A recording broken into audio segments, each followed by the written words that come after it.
কে আমি কি রান্না করব জানেন? পুকুর থেকে ধরে আনা টাটকা বাটা মাছের ঝাল, যা সবারই প্রিয়। ভিডিওটা অবশ্যই শেষ পর্যন্ত দেখবেন। দারুণ। এইখানে মায়ের রান্নাটা স্টার্ট হয়ে গেছে। তেল, সাদা তেল। এখন সাদা তেল দিয়ে দিচ্ছে। আলু দিয়ে বাটা মাছের ঝাল করব। আলু দিয়ে আজকে বাটা মাছের ঝাল করবে। এখানে রান্নাটা স্টার্ট হয়ে গেছে।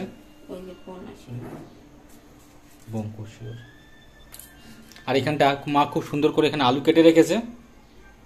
আর এখানটা হচ্ছে বাটা মাছ। আর একটা তেলাপিয়া মাছের পিসও আছে। আর আমি তেজপাতা দিয়ে দেবো। এবার তেজপাতা দিয়ে দিল। আর এদিকে তো আমাদের আলুটা দেখতে পাচ্ছেন খুব সুন্দর কেটে রেখেছে। তারপরে এখন কি যাবে? জিরে। এখন দিয়ে দিল জিরে। দারুন। এখন একটু থেতলে নেব। থেতলে নেব? ওরে থেতলে বলে বাবা, এটা থেতলে বলে? থেতলে না, থেতলে। হাতুলে নেব। এখন দিয়ে দিল পেঁয়াজ আর টমেটো।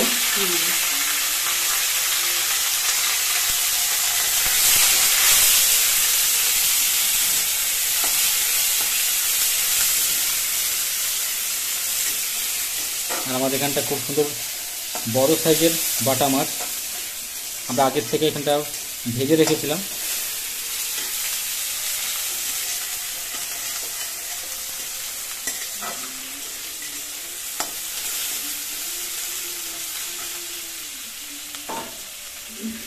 পেঁয়াজ আর টমেটো আমি হাতুলে নেব। এবার কি করবো? এবার দিয়ে দিচ্ছে লবণ দিয়ে দেবে।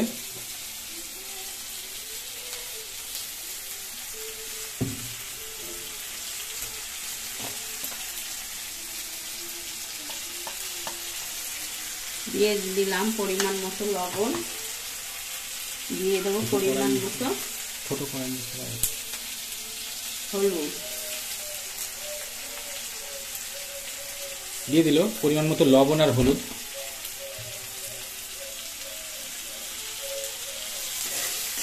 এখন একটু নাড়াচাড়া দিয়ে নেবে। এটাই হচ্ছে আমাদের মেন মশলা, তাই তো? খুব সুন্দর কিন্তু একটা গন্ধ বেরোচ্ছে। এইবার আমি আলুগুলো ছেড়ে দেবো। আলুগুলো আমি একটু ফাটিয়ে নেব এই টমেটো আর পেঁয়াজের সঙ্গে।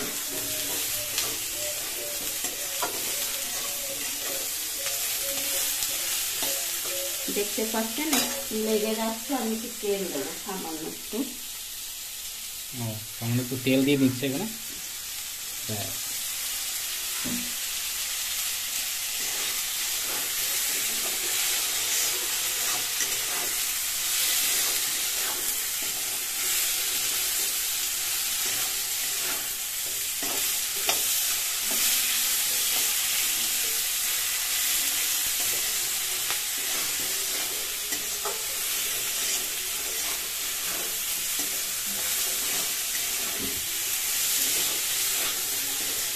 বলতে পারেন হালকা পাতলা আলু দিয়ে বাটা মাছের ঝাল হবে। ঝাল।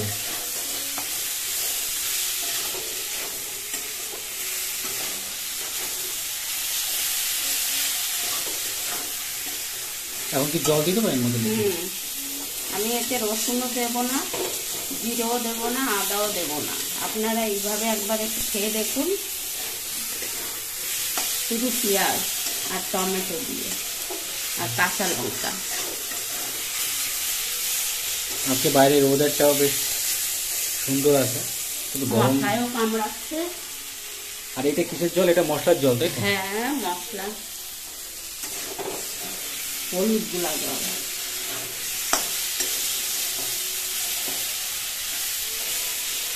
একটু ভালো করে ফাটিয়ে নিই।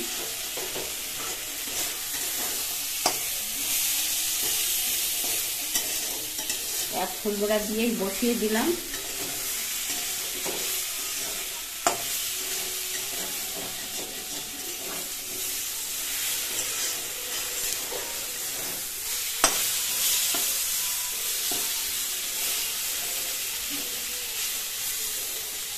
আমাদের এখানটা মাছ খুব সুন্দর করে এখানে মা ভেজে রেখেছে, দিয়ে দেবে। আলুটা সিদ্ধ করে নিয়েছি। আলুটা সিদ্ধ করে নিয়েছি, অর্ধেক সিদ্ধ হয়েও গেছে। এইবার আমি জল দিয়ে দেবো, হলুদ জল। হলুদ গুলা জল দিয়ে দিল, তার মধ্যে মশলাও ছিল। এবারে একবারে আমি জল দিয়ে দেব, আর জল দেব না। এবার একটু ঢেকে রাখবো নাকি? আলু গলে গেছে।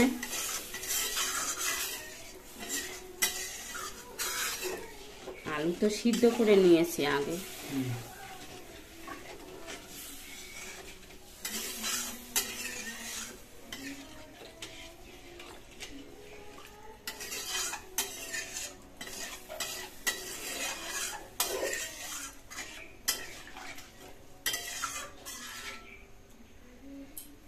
এবার জাস্ট একটু কাঁচা লঙ্কা দিয়ে দিচ্ছে। কাঁচা লঙ্কার স্বাদই অন্যরকম। বিষহরি শুকনো লঙ্কা। বিষহরি কাঁচা লঙ্কা, শুকনো লঙ্কা কই পাচ্ছিস? আর না না, অত লঙ্কা দিচ্ছে না, লঙ্কায় তো গ্যাস হয়। দিয়ে দিল এখানটা লঙ্কা। এখন আমি মাছ দিয়ে দেবো এই ঝোলের। সব মাছ যাবে নাকি? আর না, এখানটা দিয়ে দিল। দারুণ, অসাধারণ। সমস্ত মাছগুলো এখানটা দিয়ে দিল। না, ওটু তরকারিতে কি একটা রেসিপি হয়ে যাবে। গোলমরিচের গুঁড়ো এবার দিয়ে দিল একটু গোলমরিচের গুঁড়ো। আমাদের দিতে দিতে কিন্তু জলটা ফোটা শুরু করে দিয়েছে, দেখতে পাচ্ছেন, খুব সুন্দর লাগছে।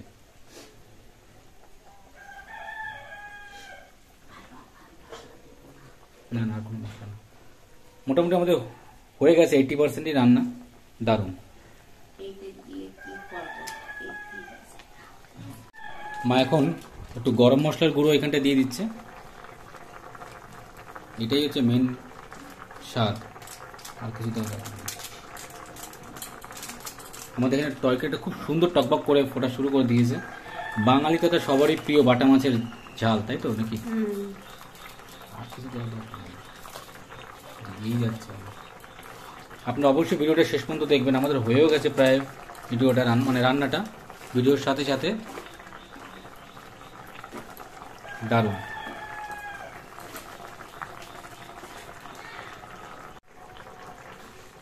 মা এখানটা একটু চেক করে দেখছে যে কতদূর কি হয়েছে, কিন্তু আমাদের আজকে কড়াইটা কিন্তু একটু ছোট হয়ে গেছে। মাছটা বেশি করেছি, মাছটা বেশি নিয়েছি, করবো বলে ছোট কড়াই নিয়েছি। আমাদের এখানে তরকারিটা খুব সুন্দর টকবক করে ফুটছে। মোটামুটি এখানে আমাদের 90% হয়ে গেছে। জাস্ট অসাধারণ একটা গন্ধ বেরোচ্ছে। সবারই প্রিয় একটা রেসিপি, আমার তো বিশেষ করে।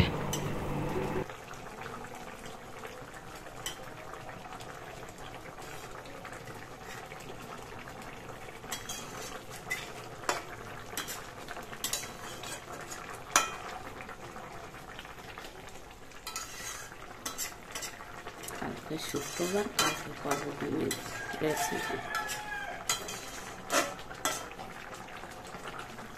দারুণ, খুব সুন্দর টকবক করে ফুটছে। আর বেশি টাইম লাগবে না নাকি? না, হয়ে গেল প্রায়। আলুটা আগে সিদ্ধ করে নিলে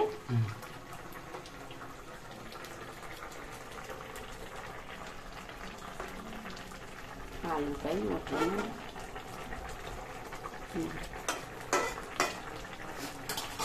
আস্তে করে একটু ঢাকা দিই, অল্প অল্প একটু কমাই দাও।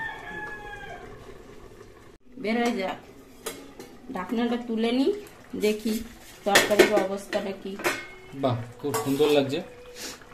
গন্ধটা খুব সুন্দর বেরিয়ে গেছে। এখন জাস্ট নামিয়ে নেবে। আলু গলে গেছে না?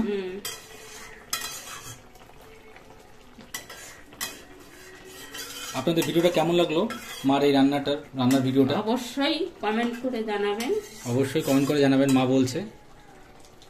আর আপনারা এইভাবেই খেয়ে দেখুন, অল্প মশলায় হালকা পাতলা আলু। আমার রান্নাটা হয়ে গেছে, এখন আমি নামিয়ে নেব। জাস্ট অসাধারণ। বাড়া তরকা মাছই বেশি হয়ে গেছে। মাছটাই দারুণ। ভিডিওটা কেমন লাগলো অবশ্যই কমেন্ট করে জানাবেন।